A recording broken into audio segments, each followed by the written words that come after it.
歡迎光臨美孚站，以下係使用引導徑前往客務中心及月台嘅路線指引。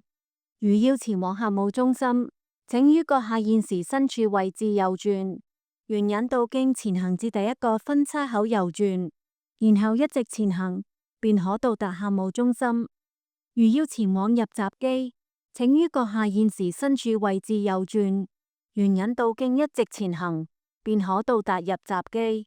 如選擇使用樓梯前往月台，請於入閘後，沿引導徑前行至第一個分叉口左轉，然後前行至第二個分叉口右轉，再前行至第三個分叉口右轉，然後前行至盡頭，便可到達通往月台之樓梯。到達月台後，左邊為往中環方向之月台，右邊為往荃灣方向之月台。如選擇使用升降機前往月台，請於入閘後，沿引導徑前行至第一個分叉口左轉，再前行至第二個分叉口右轉，然後前行至第三個分叉口左轉，再前行，便可到達通往月台之升降機。